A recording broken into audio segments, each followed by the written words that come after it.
ایرانی وفد کے اسلام آباد امن مذاکرات کی شرکت کے لیے جواب کا انتظار ہے۔ پاکستان بطور ثالث ایرانی حکام سے مسلسل رابطے میں ہے۔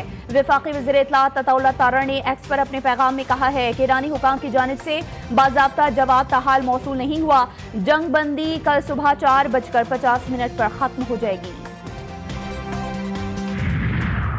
ٹرمپ کی ایک مرتبہ پھر ہرزہ سرائی، کہا کہ 1 یا 2 دن میں معاہدہ نہ ہوا تو ایران پر دوبارہ بمباری کریں گے۔ ایران کے پاس کوئی دوسرا راستہ نہیں، ایران کے ساتھ تنازع ایک عظیم ڈیل پر ختم ہوگا۔ CNBC کو انٹرویو میں امریکی صدر ڈونلڈ ٹرمپ نے کہا ہے کہ ایران نے ہمارے بہت سارے فوجی مارے، حملوں میں ہمارے سینکڑوں فوجی زخمی بھی ہوئے، جنگ بندی ختم ہونے میں بہت کم وقت رہ گیا، ہم جنگ بندی میں توسیع نہیں چاہتے، ایران کے خلاف ملٹری آپریشن کے دوبارہ آغاز کے لیے تیار ہیں۔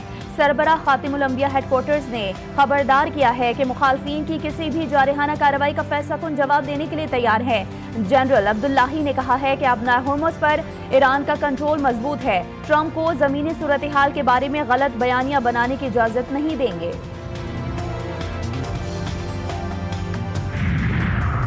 وزیر خارجہ اسحاق ڈار کے امریکی ناظم الامور نیٹلی بیکر سے ملاقات، خطے کی تازہ ترین صورتحال پر تبادلہ خیال، پاکستان نے امن کے لیے سفارتکاری اور مکالمے اور مذاکرات جاری رکھنے پر زور دیا۔ امریکہ ایران مذاکرات کے دوسرے دور کے لیے جڑواں شہروں میں سیکیورٹی کے سخت انتظامات، اسلام آباد میں ریڈ زون ہر قسم کی ٹریفک کے لیے مکمل طور پر بند، شہر اقتدار میں ہیوی ٹریفک کا داخلہ بھی بند، metro bus service PIMS station سے پاک سیکریٹریٹ تک بند ہے۔ اسلام آباد کے سرکاری دفاتر کے ملازمین کا آج ورک فرام ہوم، سرکاری اور نجی یونیورسٹیز میں کلاسز آن لائن کر دی گئیں۔ وفاقی عدالت عدالت میں آج عدالتی امور معطل، اسلام آباد ہائی کورٹ بھی آج بند رکھنے کا فیصلہ۔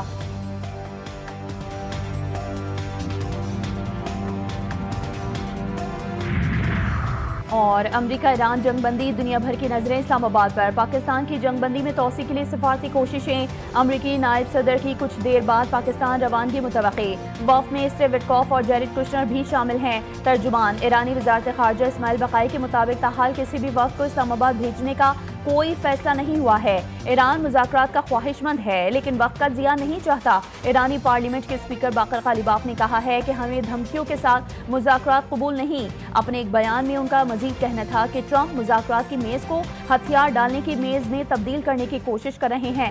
ٹرمپ ایسا کر کے دوبارہ جنگ کا جواز پیش کرنا چاہتے ہیں۔ امریکہ کا انڈو پیسفک میں کارروائی کر کے ایک آئل ٹینکر کو قبضے میں لینے کا اعلان، پینٹاگون کے مطابق امریکی فوج نے پابندی کا شکار آئل ٹینکر MT ٹفنی قبضے میں لے لیا ہے۔ امریکی فوج نے کارروائی بغیر کسی مزاحمت کے مکمل کی۔ فرانسیسی صدر نے آبنائے ہرمز بند کرنے کے امریکی فیصلے کو غلطی قرار دے دیا۔ میکرون نے کہا اس اقدام کے بعد ایران کے موقف میں تبدیلی آ گئی ہے، خطے میں کشیدگی مزید بڑھنے کا خدشہ پیدا ہو گیا۔ خبردار کیا کہ ایسے فیصلے سفارتی عمل کو نقصان پہنچاتے ہیں اور صورتحال کو مزید پیچیدہ بنا سکتے ہیں۔ امریکی محکمہ دفاع میں بحران، امریکی سینٹ، ڈیموکریٹس اور پینٹاگون میں ہیگزٹ کے لیے نفرت بڑھنے لگی۔ ایران جنگ پر امریکی سینیٹرز کی وزیر جنگ پیٹ ہیگزٹ پر کڑی تنقید۔ ہیگزٹ کے ایران میں مبینہ حملوں اور نو مرسی پالیسی جیسے بیانات کو بین الاقوامی قوانین کے منافی قرار دیا۔ ڈیموکریٹس نے موقف اختیار کیا کہ امریکی کارروائیوں میں بڑی تعداد میں عام شہری مارے گئے۔